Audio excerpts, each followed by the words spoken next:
ओम शांति।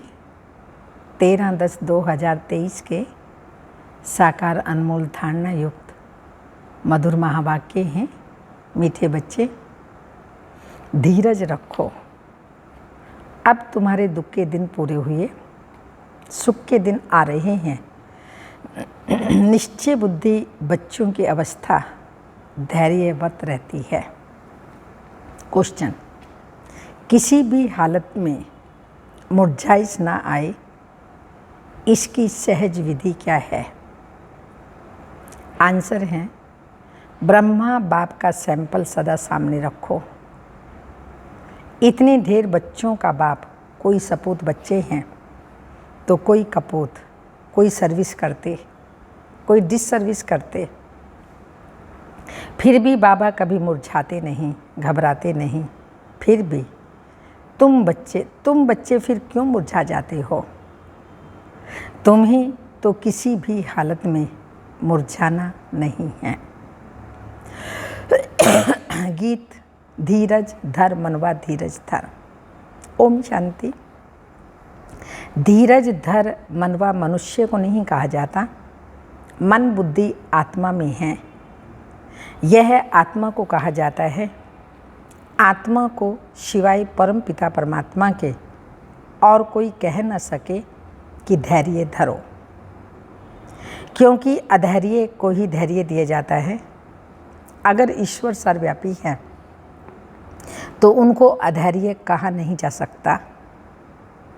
मनुष्य इस समय सब अधैर्य हैं, दुखी हैं। इसलिए धैर्य देने के लिए, सुख देने के लिए बाप आए हैं। कहते हैं अब धैर्य धरो। बाप के महावाक्य सिर्फ तुम्हारे लिए नहीं, वास्तव में सारी दुनिया के लिए है। सारी दुनिया आहिस्ते आहिस्ते सुनती रहेगी। जो सुनते हैं वह आते रहते हैं। सबका सद्गति दाता, दुख हरता एक बाप ही है। यह है ही दुख की दुनिया। बच्चे समझते हैं अभी हमारे मुक्ति, जीवन मुक्ति के दिन व कलयुग पतित दुनिया से छुटकारा पाने के लिए दिन हैं। तुम्हारी बुद्धि में यह है, सो भी नंबरवार पुरुषार्थ अनुसार सबको यह धैर्य नहीं है कि अभी हम इस दुख की दुनिया से छुटकारा पाए अपने सुख धाम में जाएंगे। तुम बच्चों को भी स्थायी निश्चय रहना चाहिए। हमारी सुख के दिन अब आ रहे हैं। अगर श्रीमत पर चलते रहेंगे तो इसमें आशीर्वाद व कृपा आदि की बात नहीं है। बाप बैठ पढ़ाते हैं, सहज स्वराज्य योग सिखलाते हैं। पढ़ाई को नॉलेज भी कहा जाता है। तुम बच्चों को श्रेष्ठ मत दे रहे हैं। पहले है अटल निश्चय, यह चाहिए। फिर कभी वह नीचे ऊपर नहीं हो सकते। जो बच्चे अटल निश्चय में रहते हैं तो बाबा ने कहा वह कभी भी ऊपर नीचे नहीं हो सकते। उनकी अवस्था एक रस रहती है। गाते भी हैं, परवाह थी पार ब्रह्म में रहने वाले की, वह पा लिया तो बाकी क्या चाहिए। यह तो निश्चय है, उस बाप से स्वर्ग का वर्षा मिलना है तो धैर्य पहले ही स्थायी मिल जाता है। यह है अविनाशी धैर्य।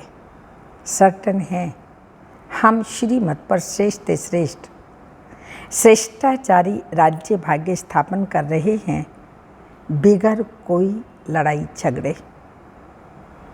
तो फिर मुरझाने की क्या दरकार है? भल घर में 10-12 बच्चे हों, बाबा को तो देखो हजारों लाखों बच्चे हैं। कई बच्चे हंगामा भी मचाते हैं। कोई सपूत बच्चे, कोई कपूत हैं। कोई सर्विस करते हैं, कोई डिस सर्विस भी करते हैं। फिर बाबा कभी घबराता है क्या? तो बच्चों को भी घबराना नहीं चाहिए। गृहस्थ व्यवहार में भी रहना है। एक तरफ है हठ योग संन्यास, तुम्हारा है बेहद का संन्यास, यह है राजयोग। तुम्हें गृहस्थ व्यवहार में रहते बाप से वर्षा पाना है, बहुत सहज है। अभी तो अपने सुखधाम के झाड़ दिखाई पड़ रहे हैं, परोक्ष अप्रोक्ष बुद्धि से जानते हैं। साक्षात्कार हो ना हो, पुरुषार्थ करते हैं भविष्य स्व राजधानी के लिए। एम ऑब्जेक्ट सामने है ना, लक्ष्मी नारायण का चित्र देख रहे हो ना। ऐसे नहीं कि हमको साक्षात्कार हो तो माने, यह तो बुद्धि से समझने की बात है। इन आँखों से चित्र देख रहे हो ना, इन आँखों से फिर यही देखेंगे। राजयोग है ना। बुद्धि भी कहती है बरोबर चित्र रखे हैं, फिर साक्षात्कार क्या कराएं। श्री कृष्ण सत्युग का मालिक है ना, शिव परमधाम में रहने वाला है। तुम लक्ष्मी नारायण बन सकते हो, यह तुम्हारी एम ऑब्जेक्ट है। तो आईने में देखो कि यह दैवी गुण हमारे में कहाँ तक आए हैं। बाप धैर्य तो बहुत अच्छा देते हैं, अब पढ़ना है।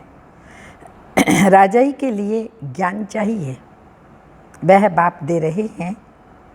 ICS वालों को सबसे जास्ती नशा रहता है, हम बड़े से बड़ा ऑफिसर बनेंगे। यूं तो धंधे व्यवहार में भी करोड़पति बन जाते हैं। बाबा फिर तुमको यह धंधा सिखलाते हैं, सट्टा मट्टा का। तुम बाप को कोड़ियाँ देते हो, उनके एवजे में 21 जन्मों के लिए बाबा तुमको स्वर्ग का मालिक बनाते हैं। यह सौदागरी भी है तो पढ़ाई भी है। सिर्फ सौदागरी से काम नहीं, वर्ल्ड की हिस्ट्री ज्योग्राफी का भी नॉलेज चाहिए ना। स्वदर्शन चक्रधारी भी बनना है। जितना पढ़ेंगे उतना ऊंच पद पाएंगे। स्वर्ग का मालिक तो प्रजा नौकर चाकर भी होगी। अभी भी सब कहते हैं भारत हमारा देश है, परंतु राजा और प्रजा में बहुत फर्क है। बाप कहते हैं जितना हो सके ऊंच से ऊंच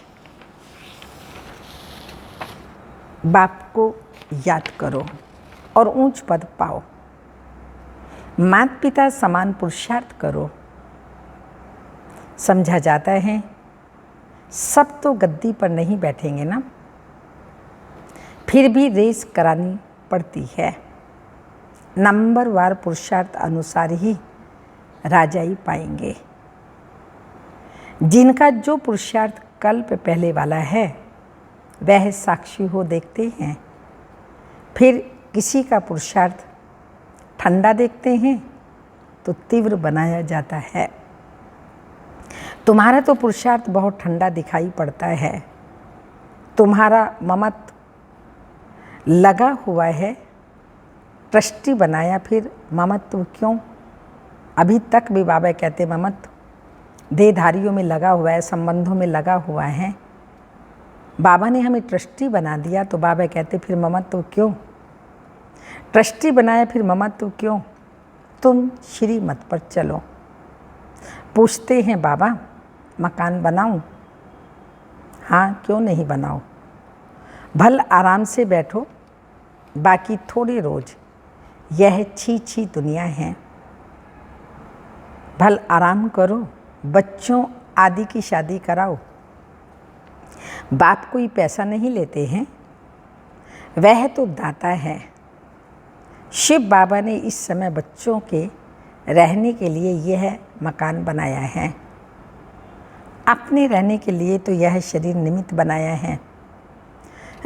जीव आत्माओं को तो जरूर रहने के लिए मकान चाहिए ना। तो तुम बच्चों के लिए बना रहे हैं। बाबा भी इस मकान में बैठे हैं ना, यह तुम जानते हो। हमारा वह आत्माओं का बाप है और यह शरीर का बाप। तुमको एडॉप्ट किया है, तुम हमारे बच्चे हो।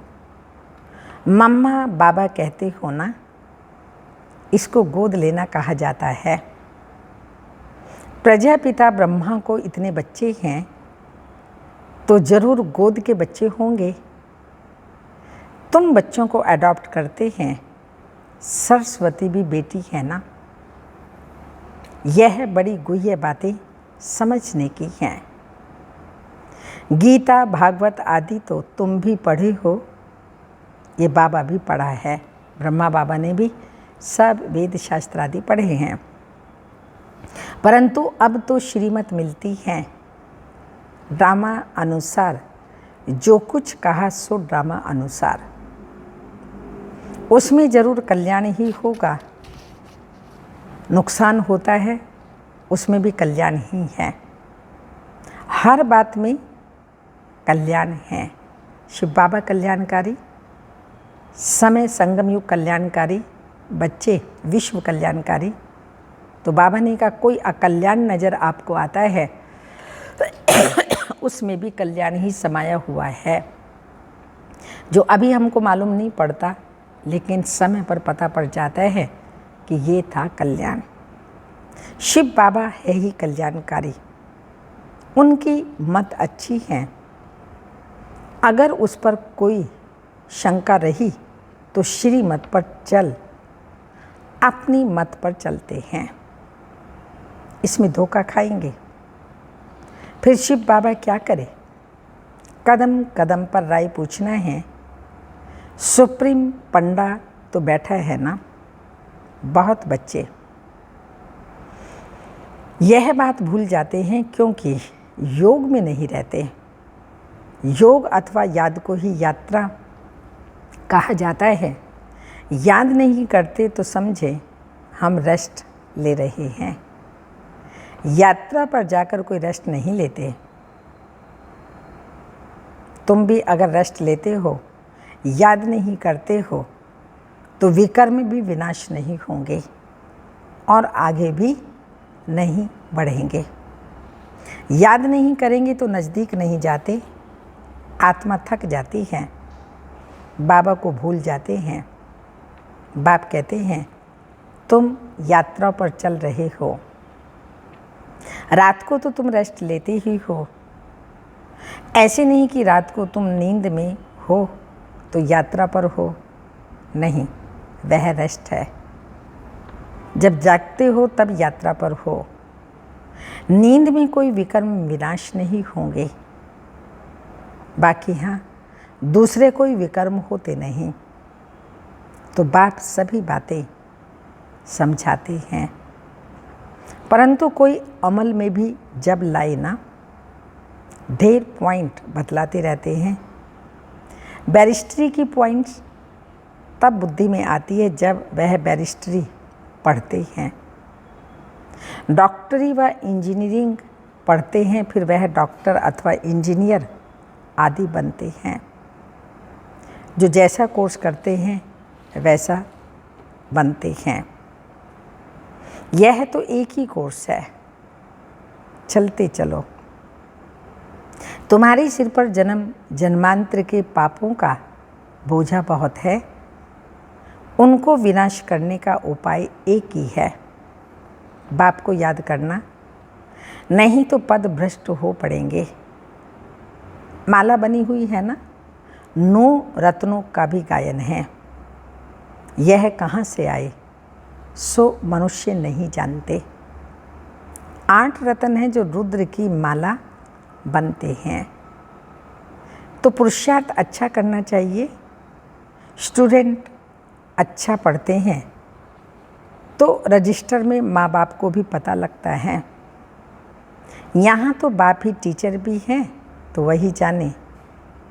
तुम पढ़ते ही हो बाप के पास। रजिस्टर का भी उनको पता पड़ता है, तुम भी अपनी रजिस्टर को समझ सकते हैं, कहाँ तक हमारे में गुण हैं, मैं औरों को कहाँ तक आप समान बनाता हूँ। इतनी ताकत है, जो कोई सामने देखे उनको शरीर भुला दे। कहा जाता है हिम्मते मर्दा मददे खुदा। बाप बहुत मदद देते हैं। एक कदम हिम्मत का हमारा 1000 गुना बाबा की हम बच्चों को मदद मिलती है। तुम भी मदद देते हो योग की। बाप को चाहिए ही पवित्रता की मदद। सारी पति दुनिया को पावन बनाना है योग बल से। जितना जितना जो योग की मदद देंगे उतना बाबा खुश होंगे। यह बाबा के लिए मदद है, वह अपने लिए। तुम जितना पढ़ेंगे उतना ऊंच पद पाएंगे, जितना याद करेंगे उतना मुझे पवित्रता की मदद करेंगे। मैं आया हूँ पतित को पावन बनाने, पावन दुनिया के लिए। पतित और पावन यहाँ बनते हैं, वह तो है ही निराकारी दुनिया। गाते भी हैं पतित पावन आओ, समझते नहीं कि पावन दुनिया किसको कहा जाता है। सीता को रावण की जेल से दुख से छुड़ाया तो फिर सुख चाहिए। औरों को शांति बहुत मिलती है, थोड़ा सुख मिलता है। तुमको सुख भी बहुत मिलता है तो दुख भी बहुत मिलता है। पिछाड़ी में जो आत्माएं आती हैं, थोड़ा पार्ट बजाए वापिस चली जाती हैं। 1-2 जन्म भी लेते हैं। थोड़ा समय आया और गया। तुम्हारी तो 84 जन्मों की बात है, उनकी 1-2 जन्म की बात है। तुम 84 जन्मों को जानते हो। चक्र को जानने से चक्रवर्ती राजा बनते हो, वह थोड़ी बन सकेंगे। उनके लिए यह ज्ञान नहीं है, ये ज्ञान तुम्हारे लिए है। जिन्होंने कल्प पहले मेहनत की, कल्प पहले भी ज्ञान लिया है, अब तुमको फिर पुरुषार्थ करना है। पुरुषार्थ का समय अभी है और तुम्हारे लिए ही पुरुषार्थ की बात है। देवी देवता धर्म बहुत सुख देने वाला है, इतना सुख और कोई दे न सके। ये अनादि ड्रामा बना हुआ है, सभी को तो हीरो हीरोइन का पार्ट नहीं मिल सकता। किस्म किस्म के मनुष्य हैं, उनमें भी अच्छे बुरे अनेक प्रकार के हैं। श्रेष्ठ श्रेष्ठ देवी देवताएं हैं। श्रेष्ठ उन्हों को ही कहा जाता है, वह तो सतयुग में ही होते हैं। उन्हों के चित्र भी हैं, परंतु वो कैसे बने यह नहीं जानते। कोई तो फिर कहते हैं श्री कृष्ण हाजिरा हजूर है, भगवान भी हाजिरा हजूर है। इन सब बातों को तुम बच्चे समझ गए हो। यह एम ऑब्जेक्ट बहुत अच्छी हैं समझाने के लिए। सबको निमंत्रण जरूर देना है। अखबार से सबको निमंत्रण मिल रहा है। अभी बाकी टाइम बहुत थोड़ा है। अब तक बच्चे याद की यात्रा करते करते थक जाते हैं तो बैठ जाते हैं। माया के तूफान सहन नहीं कर सकते। युद्ध के मैदान में माया तो जरूर पकड़ेगी ना, रुस्तम से रुस्तम हो करके लड़ेगी। जोर से तूफान आएंगे। फिर कहते हैं जब से ज्ञान में आया तो विघ्न बहुत पड़े हैं, धंधे में भी घाटा हुआ है। कभी शुक्र की दशा, कभी बाबा कहते हैं ऐसे मत समझो, ज्ञान में आए तब विघ्न पड़ते हैं। यह तो दुनिया में भी होता रहता है। इनसे डरना नहीं है। कभी शुक्र की दशा, कभी राहु की दशा, कभी किसकी दशा बैठती है, चलते चलते फांव हो जाते हैं। माया की भी जीत होगी। राहु की दशा कड़ी होती है, माया खा जाती है तो काले का काला बन जाते हैं।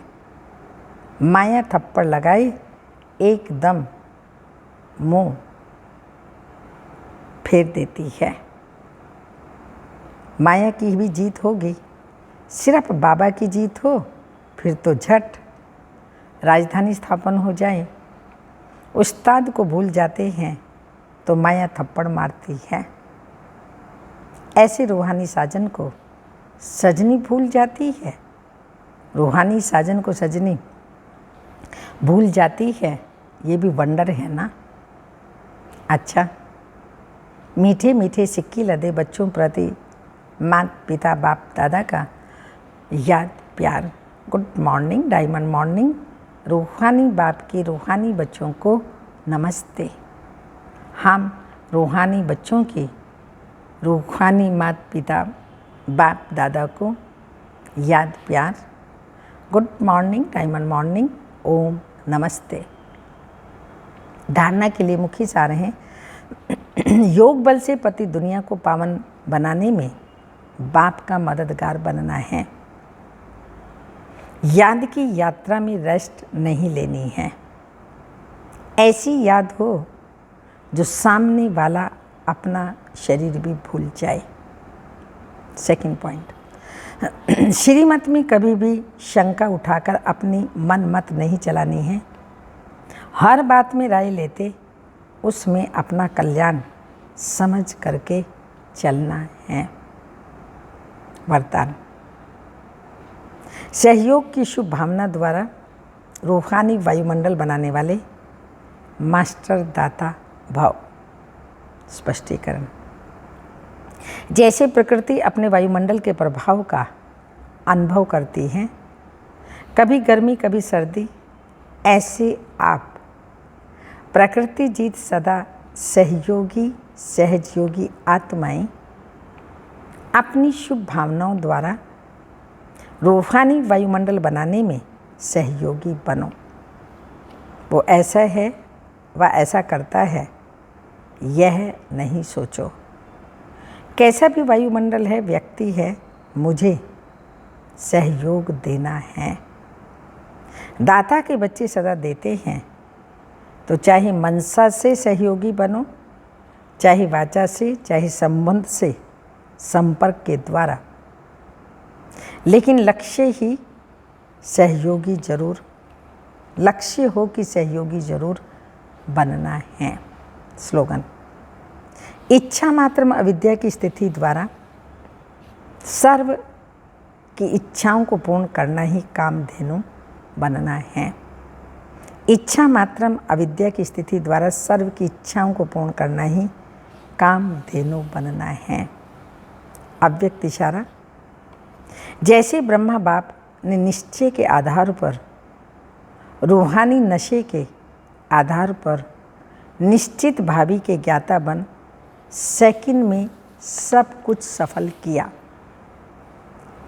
अपने लिए कुछ नहीं रखा, सफल किया, जिसका प्रत्यक्ष फल देखा, अंतिम दिन तक तन से पत्र व्यवहार द्वारा सेवा, मुख से महावाक्य उच्चारण किए, अंतिम दिन भी समय संकल्प शरीर को सफल किया। तो सफल करने का अर्थ है श्रेष्ठ तरफ लगाना। ऐसे जो सफल करते हैं उन्हें सफलता स्वतः प्राप्त होती है। सफल करने वालों को सफलता स्वतः प्राप्त होती है। ओम शांति।